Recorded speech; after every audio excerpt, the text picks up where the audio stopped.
Саламатсыздарбы, кезекте антиадмин ресурс көрсөтүүсү жана адатка айлангандай биздин программа учурда күч алган президенттикке талапкерлердин үгүт иштерине арналат. Тактап айтсак, үгүт учурунда колдонулуп жаткан административдик ресурстарга биз таза шайлоо үчүн жана аны камсыздоо үчүн бардык мыйзамга дал келбеген аракеттерди студияда талкуулап, алардын чечүү жолдорун сүйлөшмөкчүбүз.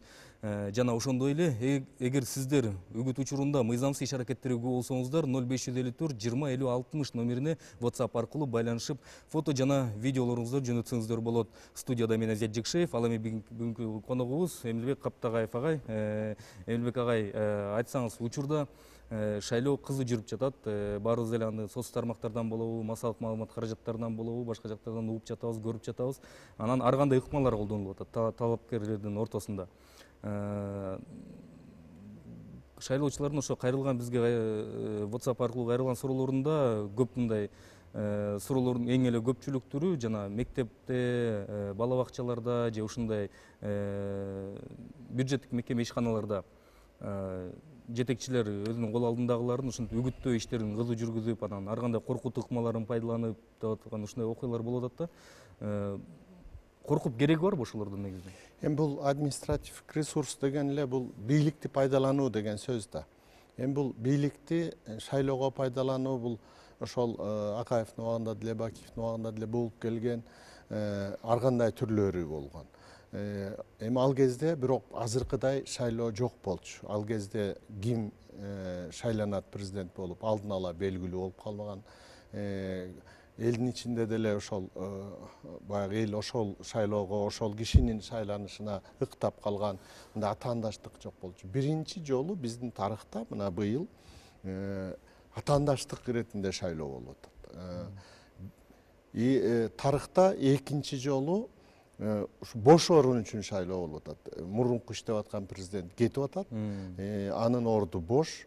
Анан ошого президент эмес талапкерлер ат салышып атат. Бул экинчи жолу. Анткени 11-жылы дагы өткөн мезгилдин президенти Отунбаева кетип аткан, орду бош болуп, ошого шайлоо жарыяланган. Бирок ал кезде атаандаштык мынчалык деңгээл болгон эмес. Анткени ошол кезде Атамбаев өкмөт башы катары президентке чыгып аткан. Анан революциядан кийинки мезгил болчу. Атамбаевдин баягы революциялык жанагы ресурсу дагы, анан өзүнүн баягы ошол кездеги коомдук пикир дагы Атамбаев жакка көбүрөөк оп, атаандаштык кызуу мындай кызуу жүргөн эмес да. Азыр мына биз биринчи жолу ушул атаандаштык шайлоого күбө болуп атабыз. Анан бул тарыхый окуяда биз эл ушул шайлоого көнүш керек, ушундай шайлоого көнүш керек. Бул мамлекет үчүн да маанилүү нерсе. Анткени мамлекеттүүлүктү бекемдөөнүн бир жолу ушул элди шайлоого көндүрүп, таза шайлоо аркылуу бийликти тынчтык жол менен алмашуу бул жанагы тажрыйбасы, ошондой салт нарк калыптанып бекемделиши керек да. Мына ушул шартта ошон үчүн жана бийликти пайдаланбаш керек, бийликти шайлоого колдонбош керек деп коомчулук катуу талап коюп атканын себеби ушунда. Мына азыр негизинен мына бийлик тарабынан жылдырылган, көрсөтүлгөн, колдоого алынып аткан Сооронбай Жээнбековдун кандидатурасы, анан ошол парламенттик партия фракциянын лидери Өмүрбек Бабановдун кандидатурасы, анан мурдагы премьер-министр болгон мына Сооронбай Жээнбеков, негизинен ушу үчөөнүн тегерегинде сөз болуп атат да. Анын ылгап келгенде дагы мына бүгүн президент Атамбаев өзү жарыя кылды.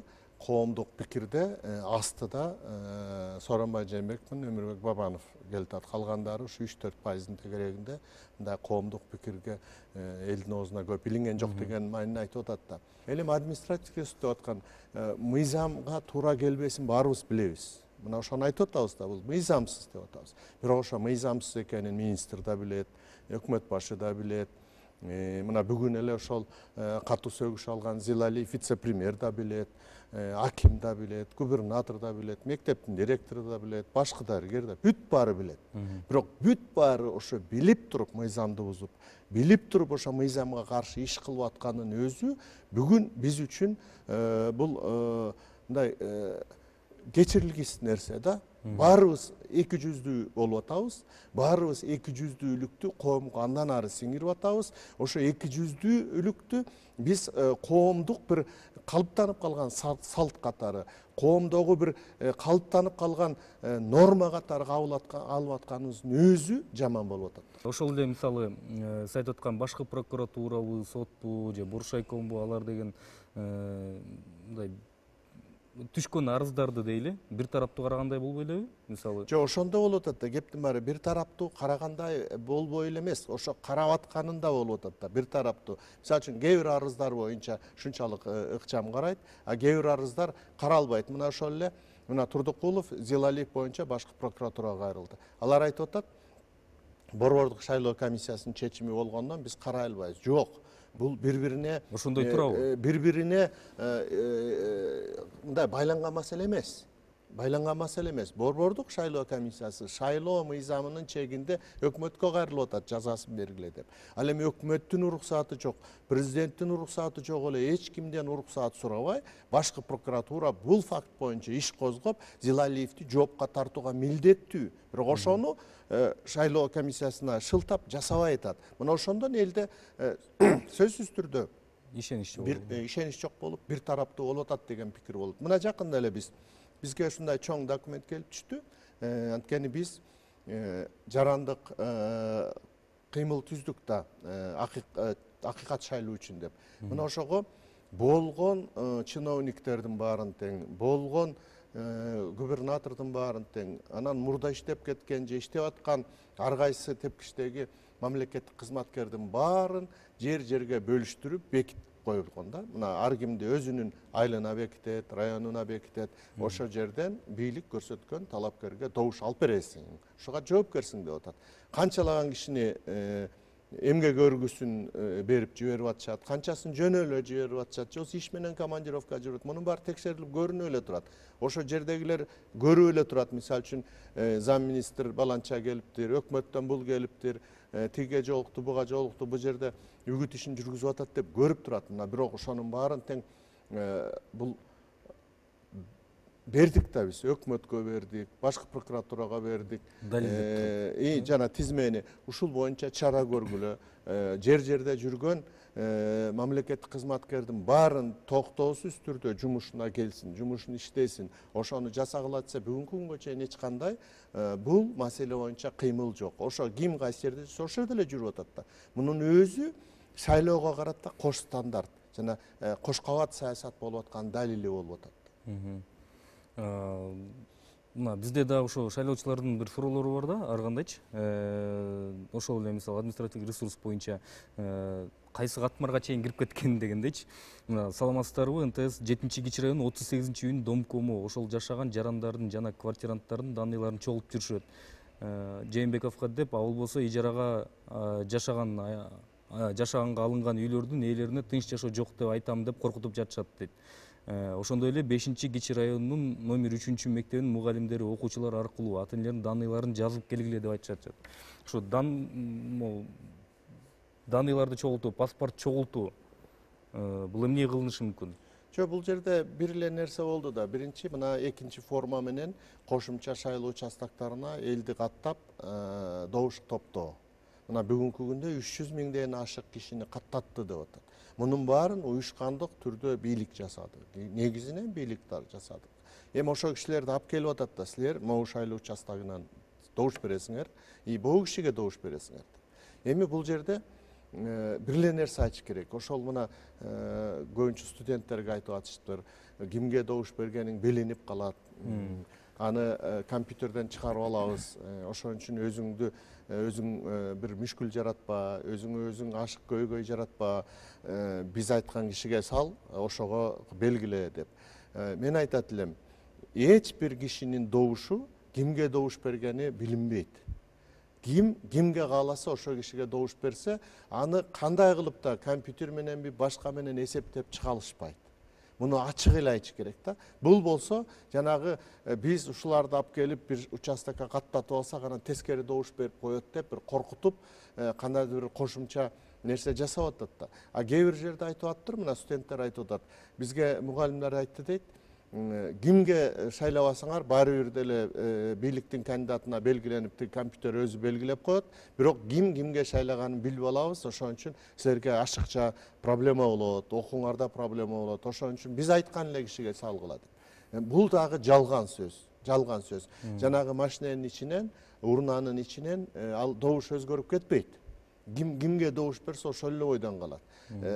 Ошон үчүн ар бир адам, мен кайрылат элем да мекендештерге, өз абийириңер менен, өзүңөрдүн ой, өзүңөрдүн ишеним менен добуш бериш керек. Кимге көңүлүңөр түшүп турса, ошол кишиге добуш бериш керек. Мына ошондо коом түзөлөт, коом оңолот. Анан кийин баягы бири-бирибизди алдап, эки жүздүүлүктү биздин коомдун негизги адеби катары, негизги баягы нравалык норма катары бекитпешибиз керек. Негизи ушул сиз айтып аткан эле маселелерди, ушул сиз айтып аткан эле жана таза шайлоо болсун үчүн коркпой шайлаш керек деген ошону айтып атканыңызды, мунун баарын Боршайком айтыш керек эмес беле? Жок, Боршайком айткандай болуп эле атат, бирок бүгүнкү күндө ошол ар бир шайлоонун механизми боюнча ошол добуштар жанагы билинбей турганын баарын тең бул ар кандай клип түрүндө, социалдык ролик түрүндө таратыш керек эле да. Бул багытта жеткиликтүү маалымат берилбейт. Жеткиликтүү болгон жок. Жеткиликтүү болгон жок. Элге маалымат толук жетпейт. Түшүнүктүү. Мисалы силер азыр коомдук ишмер катары негизи эле ушул силерге окшогон активдүү саясий ишмерлер ушундай үгүт иштерин да кылыш керекпи же кандай? Элге ошон үчүн канча айтылбаса дагы ошол суроолор кайрадан кайра эле жаралып атат да. Жана жарандык кыймыл акыйкат шайлоо үчүн деп мына ал жерге ошол эле Роза Отунбаева башында турат, Эркебаев Абдыган Эркебаевич, Куулов Фелик Шаршембаев сыяктуу адамдар турат да. Мына көп саясатчылар бириккен, коомдук ишмерлер, жарандык коомдун өкүлдөрү бириккен. Биздин максатыбыз эле ушу шайлоо таза өтүп, биздин коомдогу жанагы саясий маданият мындан ары бышыкталып кетсе, коом стабилдүү бир мурдагыдай баягы кубалашып тепкилешпегендей бир коомго өтүп кетсек деген максат болуп атат да. Ошон үчүн биз мына жумасына 2 жолу пресс конференция уюштуруп атабыз. Ошол эле маселелерди элге жеткирели деп. Колубуздан келишинче мына ар кандай телеканалдарга, радиолорго чыгып айтып атабыз. Мына тилекке каршы биздин мамлекеттик КТРК бизди көрсөтпөк турсун. Мисалы үчүн атыбызды айтканга аяка тыюу салынган да. Мисалы үчүн Каптагаев деген фамилияны КТРКдан бир дагы көрсөтүүсүнөн, бир дагы жаңылыктан же бир дагы башка бир жерден укпайсыңар. Ошондой эле Отунбаева деген башка бүт баарына тыюу салынган. Бирөөнү да айтпагыла деп. Мына ошондой шартта да биз аракет кылып атабыз. Элге жеткенге, элге сөз жеткиргенге, элге эң башкысы шайлоо боюнча туура маалымат жеткиргенге аракет кылып атабыз. Анан азыркы учурда ошо криминалдын аралашуусу да байкалгандай болуп атат да. Мына өткөн жумада эле канча бир окуя болуп кетти. Бирөөнү сабап бир нерсени айттырып атат, бирөөнү болсо ар кандай мындай чагымчылдык иштерге аралаштыргандай болуп атат. Бул ар кайсы каражаттарды ар кандай маалымдалып атат да. Негизи эле ошо криминалдын ушул шайлоого аралашуусу бул канчалык деңгээлде коркунучтуу? Эми бул криминалдын шайлоого аралашышы мамлекеттүүлүк үчүн коркунучтуу. Мамлекет деген ошон үчүн мамлекет таза болуш керек. Ар кандай элементтерден, наркобарондордон, криминалдык элементтерден көз каранды болбош керек. Элдин өзүн да коркутуп, мисалы шайлоо участокторунун жанында, тилкелердин жанында да турган учурларды мындай жергиликтүү шайлоолордо да байкаганбыз. Мисалы аларды кантип арылап, кантип мисалы коркпой шайлоо участогуна барып өз добушун бере алат. Ошол боюнча бир кеңешиңиз барбы? Кечээ биз ошо биздин кыймылдын жыйыны өттү. Ошол жерге Ички иштер министрлигинин коомдук коопсуздук бөлүмүнүн башчысы келди. Мына ошол жерде ушул маселе көтөрүлдү. Жанагы ыктыярдуу дружиналар, ДНД деген ат менен шайлоо участоктун тегерегине ошо криминалдашкан, анан жана спортко аралашкан спортсмен, ошондой жана булчуңдуу жоон билек балдарды коюп, анан келаткандарды коркутуп, чыгып аткандарды коркутуп, опузалап турдурган фактлар көп да. Көп бул факт.